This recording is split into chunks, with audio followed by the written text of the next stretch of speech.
Hello students, myself Renu Misra. Today I will explain you the relationship between the radius of an atom and the edge of unit cell. बेटा आप लोगों को पहले भी हमने बताया है कि सॉलिड क्लोजली पैक्ड होते हैं, उनके एटम काफ़ी पास पास होते हैं। जब इसके स्ट्रक्चर को हम लोग जूम करके एक्सरे की हेल्प से देखते हैं तो एटम के स्ट्रक्चर आपको डिफरेंट टाइप के मिलते हैं, जैसा कि क्यूबिक स्ट्रक्चर यूनिट सेल के टाइम हमने एक्सप्लेन किया था। तो अब हम लोग का जो एटॉमिक स्ट्रक्चर या फिर यूनिट सेल निकल करके आ रहा है, उस यूनिट सेल के एज और रेडियस के बीच में क्या रिलेशन प्लॉट होगा और कैसे कैसे एटॉमिक स्ट्रक्चर जो कि यूनिट सेल के आपके डिफरेंट टाइप थे, जैसे कि simple cubic unit cell, face centred and body centred, तो हर डिफरेंट टाइप के स्ट्रक्चर में रेडियस और एज का क्या रिलेशन होगा। इस रिलेशन को हम लोग इसलिए भी समझेंगे क्योंकि इसकी हेल्प से हम लोग सॉलिड की डेंसिटी को निकाल सकते हैं। ठीक है, तो चलिए देखिए, जब सॉलिड का स्ट्रक्चर कुछ इस तरीके से आपको दिखता है, सॉलिड है और इसमें 4 एटम नीचे और 4 एटम इसी के जस्ट ऊपर होते हैं। ठीक है, तो ये जो 4 एटम नीचे है वो स्क्वायर शेप ले रहा है।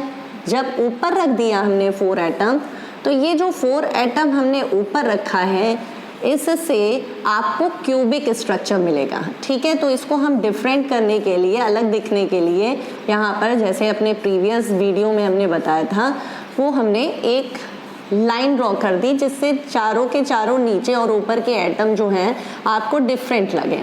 इसके सेंटर पॉइंट्स को मिलाया तो आपको यहाँ पर एक मिला स्क्वायर। ठीक, अब इन सबको मिला दिया तो ये क्यूब जैसा स्ट्रक्चर आपको शेप मिल गया। ये जो क्यूब मिला है, इस क्यूब में क्या होगा, एटम्स, क्यूब किससे बना था, एटम से बना था। तो इस एटम का जो सेंटर से लेकर के इसके सरकमफ्रेंस तक का डिस्टेंस है वो क्या है, रेडियस है। ठीक है, और 2 एटम जब आपस में मिले, ये देखिए 2 एटम आपस में मिले, तो ये जो लाइन बनी है वो एक क्यूब की का एज है, जैसे कि ए बी, और इसे हम लोग बोलेंगे एज, जिसको ए से रिप्रेजेंट करेंगे। अब आप सबको पता है कि क्यूब के सभी साइड्स क्या होते हैं, इक्वल होते हैं। अगर ए बी को आपने ए लेट किया है तो सभी जितने भी साइड हैं वो क्या है, ए हैं। क्योंकि ये सिंपल क्यूबिक यूनिट सेल है तो इसके रेडियाई और ए के बीच में क्या रिलेशन होगा, तो सिंपल सा आपको दिख रहा है कि ये क्या है, ए है। A is equals to 2R, it's mean R is equals to A/2। Okay, तो ये तो सिंपल क्यूबिक यूनिट सेल था SCC। लेकिन अगर हम लोग BCC की बात करें या फिर FCC की बात करें तो फिर रेडियाई और एज के बीच में कैसा रिलेशन देखने को मिलेगा। तो चलो देखो, यहाँ पर हम FCC स्ट्रक्चर के लिए A एंड R के बीच का रिलेशन प्लॉट करने जा रहे हैं। ठीक है, as you know our today's topic relationship between the radius of an atom and the edge of unit cell। Okay, so अब यहाँ पर FCC का स्ट्रक्चर कैसा बनता है, तो देखो FCC का स्ट्रक्चर इस तरीके का क्यूब है। इस क्यूब में एटम कॉर्नर पे होंगे एज वेल एज फेस पे भी होंगे। तो कॉर्नर्स पे एटम हैं और फेसेस पे भी हैं, तो एक यहाँ पर फेस पे दिखा दिया। ऐसे ही सभी जगह होंगे, यहाँ पर कॉर्नर्स पे भी होंगे और फेसेस पे भी होंगे। ठीक है, तो अब हमने ये ऊपर वाले पोर्शन को लिया है जिससे हम लोग रेडियस और एज के बीच का, मीन्स ए एंड आर के बीच का रिलेशन प्लॉट करेंगे। तो चलो देखो, ये हमने 90 डिग्री का एंगल लिया। ठीक है, ये 90 डिग्री का एंगल लिया और इसको अगर हम स्ट्रेट करके निकालें तो ये स्ट्रक्चर कुछ ऐसा मिलेगा। ठीक, ये स्ट्रक्चर कुछ ऐसा आपको मिलेगा और इस स्ट्रक्चर में 90 डिग्री का काम इस बी पॉइंट को हम लोग बोल देते हैं, ये बी करेगा, ये ए हो गया, बी हो गया, सी एंड देन डी। तो ये A B, C and centre में ये क्या हो गया, डी। एटम है B atom, A atom, D atom, C atom, ये सबको हम लोगों ने लैटिस पॉइंट कर दिया। ये सभी क्या है, लैटिस पॉइंट है। तो अब ये देखिए यहाँ पर क्या किया हमने, हम लोग को पता है कि क्यूब के सभी साइड इक्वल होते हैं। तो अगर ये ए है तो ये भी क्या होगा, ए होगा। तो दोनों साइड ए हैं। अब ये साइड आपका क्या होगा, तो ये आप इजीली निकाल सकते हो। आपने पहले भी पढ़ा होगा पाइथागोरस थ्योरम। तो पाइथागोरस थ्योरम के अकॉर्डिंग ये क्या है, 90 डिग्री के सामने वाला हिस्सा हाइपोटेनियस, ये बेस और ये perpendicular. So hypotenuse square is equals to base square plus perpendicular square. It's mean AC square is equals to AB square plus BC square. AB की जगह आपने A पुट किया एंड BC की जगह भी A पुट किया, तो क्या मिला, 2A स्क्वायर मिला। अब AC का स्क्वायर जब हटाओगे तो फिर क्या हो जाएगा, इस पे आ जाएगा रूट, 2 का रूट एज इट इज रहेगा और A के स्क्वायर का रूट हट जाएगा तो अंडर रूट 2A आ जाएगा।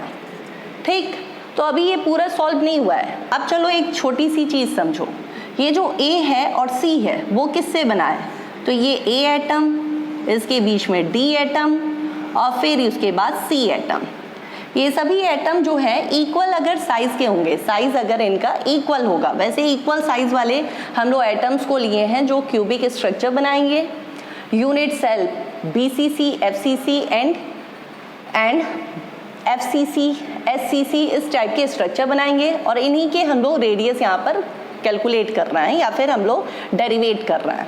तो चलिए देखिए, अब यहाँ पर जब इनके सबके रेडियस सेम है तो यहाँ से यहाँ तक इसका रेडियस है स्मॉल r, फिर D का रेडियस r प्लस r होगा क्योंकि ये पूरा इसका हमने क्या ले लिया, रेडियस की बजाय डायमीटर पूरा, और C के लिए केवल हाफ r मीन्स r। तो अब AC जो है आपको AC से क्या क्या मिल रहा है, A एटम का और D एटम का और C एटम का r मिल रहा है। A एटम का 1r, D एटम का r plus r, C atom का R। तीनों को ऐड कर लिया यहाँ पर, ये तीनों का मीन्स A, D, C के सभी R को ऐड किया तो 4R। इट्स मीन AC की जगह हम लोग क्या रख सकते हैं, 4R is equals to under root 2A। Okay, इस चीज को और ज्यादा सॉल्व करेंगे तो R is equals to under root 2A upon 4। छोटे टर्म में करने के लिए हम लोग अंडर रूट 2, 4 को ऐसे लिख सकते हैं रूट 2 इंटू रूट 2 इंटू 2 लिख सकते हैं कि नहीं लिख सकते हैं। देखो 4 2 इंटू 2 की बजाय अंडर रूट 2 मल्टीप्लाई करेंगे तो 2 मिलेगा, तो 2 into 2 and A। So R is equals to, एक रूट 2 कैंसिल हो जाएगा तो 1 अपॉन 2 अंडर रूट 2A। सो ये क्या था, ये face centred cubic unit cell के रेडियस और एज के बीच का रिलेशन था। So R is equals to आप लिख सकते हैं A upon 2 under root 2 and SCC के केस में R is equals to A upon 2। अब what about BCC? BCC that means body centred cubic unit cell. तो चलिए इस हिस्से को हम रफ करते हैं और यहीं पे BCC आपको बताते हैं। तो देखो BCC के केस में क्या होगा, आपको अच्छे से पता है कि body centred cubic unit cell में कॉर्नर पे एटम होंगे और फिर बॉडी में एटम होगा। बॉडी का मतलब क्यूब के सेंटर में एक एटम होगा। तो अब क्यूब के सेंटर में एक एटम है। इस स्ट्रक्चर को थोड़ा सा हम बड़ा बना करके आपको समझाने के लिए बड़ा बना देते हैं। तो हमने इस स्ट्रक्चर को और बिगर कर दिया ऐसे, ताकि हम आपको एंगल वगैरह दिखा सकें। तो ये हमारा क्यूबिक स्ट्रक्चर है और इस स्ट्रक्चर में यहाँ पर सेंटर पे एक एटम है। अब क्या किया गया है, इस क्यूबिक स्ट्रक्चर में हम लोग को ऐसा एंगल लेना है, जैसे यहाँ पर हमने 90 डिग्री का एंगल लिया, इसमें एज भी आ गया और फेस का एक एटम आ गया जिसके रेडियाई को लेकर के रिलेशन प्लॉट किया। अब यहाँ पर भी रिलेशन प्लॉट करना है तो आप तो एज ले सकते हो, एज तो सब ये है। रेडियाई आपको ध्यान रखना है कि ऐसा आप एंगल लो या फिर इस तरीके का 90 डिग्री एंगल प्लॉट करो जिसमें BCC के एटम को भी आप यूज कर सको। तो हमने क्या किया, ये इस तरीके का एंगल प्लॉट किया।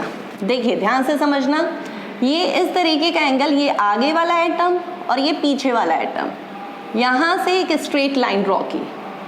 ओके, सो आगे वाला एटम और ये पीछे वाला एटम इस तरीके से एक स्ट्रेट लाइन ड्रॉ की, और अब ये जो है यहाँ से यहाँ तक का, ये ऊपर फेस के लिए भी इधर लाइन ड्रॉ कर ली। अच्छा, इसको हमने किया है तो ये जो यहाँ से इसके बीच में आपको एंगल मिलेगा, आप इसे जब सीधा, क्योंकि ये 3D स्ट्रक्चर है, यहाँ से आपको इस तरीके से आपको दिख रहा है, जबकि ये जो है निकाल करके देखोगे तो ये 90 डिग्री का एंगल मिलेगा। 90 डिग्री का एंगल अगर नेम दे दो तो A, ठीक है, फिर B और ये C और यहाँ पर D। ध्यान देना, इसको हम स्ट्रेट कर रहे हैं तो देखो AB है इस तरीके से, फिर उसके बाद क्या है हमारा BC है और फिर DC है, ADC इस तरीके का। तो अब देखो ध्यान से समझना, एंगल B क्या था, 90 डिग्री का था, ये 90 डिग्री का था। B के बाद क्या था, C था, ठीक है। तो ये क्या है, BC क्या है, हमारा साइड है जिसको हम लोग A बोल सकते हैं। और फिर उसके बाद B से क्या है, A है, ये परपेंडिकुलर का काम करेगा। ये क्या हो गया, परपेंडिकुलर, ठीक। ये हो गया बेस और ये हो गया हाइपोटेनियस। ओके, सो अब देखो ध्यान से, A और C के बीच में एक एटम था, क्या था, D था, ठीक है, तो वो D एटम है। लेकिन A और B के बीच में कोई एटम नहीं है, जबकि यहाँ वाले केस में क्या था, A और C के बीच में एटम था, यहाँ पर कोई एटम नहीं है, ठीक है, A B के बीच में कोई एटम नहीं है। चलो अब देखो क्या करेंगे, तो पहले A और B का हम लोग क्या करेंगे, परपेंडिकुलर की वैल्यू फाइंड कर लेंगे, और इसके लिए हमें ये छोटा वाला एंगल लेना होगा जो कि जैसा कि यहाँ पर हम लोगों ने लिया था, ठीक है। So firstly we will take the angle, अब इसका भी हम नेम दे देते हैं ए बी, और यहाँ पर हमने C पॉइंट कर दिया है तो हम ए बी और इसको क्या देते हैं Q। सो हमने क्या किया, ये Q एंगल क्या है, 90 डिग्री है, और हमने ट्राइंगल लिया AQB। AQB ट्राइंगल में एंगल Q क्या है, 90 डिग्री है, और 90 डिग्री है तो इसके अकॉर्डिंग हमारा 90 डिग्री के सामने वाला इस तरीके का जो है ना A, ये Q है 90 डिग्री, ये B एंड देन A। ध्यान से समझना बेटा, Q के सामने AB है, इसकी लेंथ निकालनी है, जो कि AB यहाँ इधर बड़े वाले ट्राइंगल के लिए AB किसका काम करेगा, परपेंडिकुलर का। तो यहाँ से निकाल लें, हम लोग को पता है कि ये BQ जो है, ये BQ जो है एक आपके क्यूब का साइड है, और वो क्या है, स्मॉल a है। ये BQ क्या है, क्यूब का साइड है, और क्यूब के सभी साइड्स इक्वल होते हैं, तो अगर ये a है तो ये भी a है, और ये भी क्या होगा, इधर भी a होगा। तो अब यहाँ पर आपको दोनों साइड a मिल रहे हैं, a भी निकालना है, तो hypotenuse square is equals to perpendicular square plus base square. So ये आपने कर दिया, यहाँ पर a square plus a square 2a square, AB का स्क्वायर हटाया, सो फिर आपको क्या मिलेगा, AB का स्क्वायर हटाने पे इस पे रूट लग जाएगा, यानी कि अंडर रूट 2a AB मिलेगा। क्लियर। अच्छा, यहाँ पर भी देखो AB, जिसको हम AB बोल रहे हैं, यहाँ पर हमने उसका नेम रखा था AC रखा था, और AC की वैल्यू भी अंडर रूट 2a मिली थी। तब तक मिली थी जब तक कि हमारा ये ट्राइंगल ABC सिंपल सा था।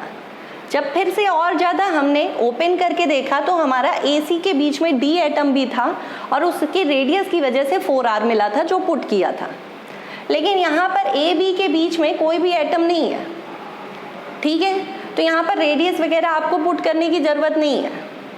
चलो अब ये A के टर्म में AB की वैल्यू निकली है, इसे आगे यूज़ करेंगे हम लोग, तो यहीं पे स्टॉप कर देते हैं, इसको हम लोग बोल देते हैं इक्वेशन नंबर फर्स्ट, ठीक है। अब चलो नाउ, अब कौन सा ट्राइंगल ले रहे हैं, ट्राइंगल बी सी, जिसमें एंगल बी क्या है 90 डिग्री है। ओके, अब क्या करना है आपको, 90 डिग्री है तो फिर पाइथागोरस थ्योरम के according formula, so hypotenuse square is equals to perpendicular square plus base square. Value put किया तो ए बी परपेंडिकुलर क्या निकाला है, √2a, so we know that A B is equals to √2a, put कर दिया तो √2a, इस पे स्क्वायर लगा है तो स्क्वायर लगा दिया। ओके, सो ये वैल्यू पुट कर दी। अब BC, what about BC, so we know that BC is the side of cube, so BC अगर क्यूब का साइड है तो इसकी वैल्यू क्या होगी a, स्क्वायर लग गया। ठीक, यानी कि AC square is equal to, अब देखो रूट का स्क्वायर करोगे तो केवल 2 आ जाएगा, then a square plus a square. Okay, समझ गए, प्लस किया तो क्या हो गया 3a स्क्वायर। अब इसका AC का जब स्क्वायर हटाओगे तो इस पे क्या आ जाएगा, रूट आ जाएगा। ठीक है, AC का स्क्वायर एज इट इज था, हटा तो सामने क्या आ गया रूट, तो क्या मिला √3a। अब चलो जैसे यहाँ पर हम लोगों ने इस केस में पुट किया था वैसे ही यहाँ पर भी पुट कर दें। जैसे यहाँ पर A C के बीच में D था तो सबको RR ले लिया था, same as we can put here also. तो हमारे A C के बीच में देखो ये है A एटम, फिर D एटम, फिर C एटम। चलो इसका स्मॉल r, इसमें r प्लस r और इसमें r, टोटल कितने r मिल गए, तो A से लेकर के C तक की डिस्टेंस में r प्लस r, ये आपका ये r मिला है A का, r प्लस r D का मिला है, और C के केस में केवल r मिला है। यही तो है, इतना डिस्टेंस है। टोटल आपको 4r मिले हैं तो पुट किया √3a, so r is equal to √3a/4। Okay, तो ये तो था रिलेशन आपका BCC स्ट्रक्चर के लिए। और ये बहुत इंपॉर्टेंट बात है कि यहाँ पर जो भी हम लोग रिलेशन प्लॉट कर रहे हैं एटम के रेडियस एंड क्यूबिक के एज के बीच में, वो रिलेशन हम लोग यहाँ पर तभी प्लॉट कर रहे हैं जब सभी एटम के साइज इक्वल होंगे। तो ध्यान रखना, एटम के साइज इक्वल हैं ऐसे कंडीशन में, चाहे फेस सेंटर्ड हो या फिर बॉडी सेंटर्ड हो या फिर सिंपल क्यूबिक यूनिट सेल हो, इनके एटॉमिक रेडियाई इस तरीके के आपको मिलेंगे। ओके, सो ये आप अच्छे से लर्न कर लीजिएगा। अब जब डेंसिटी के क्वेश्चंस हम लोग करेंगे तो इसकी वैल्यू हमें कहीं ना कहीं पुट करनी होगी। 1 मार्क्स के क्वेश्चन में रेडियाई और एज के भी क्वेश्चंस आते हैं, सो कहीं ना कहीं आपके न्यूमेरिकल में ये काफ़ी हेल्प करने वाला है। डेरिवेशन को नहीं पूछा जाएगा, बट डेरिवेशन आपको पता होना चाहिए। Thank you so much student, bye bye, take care.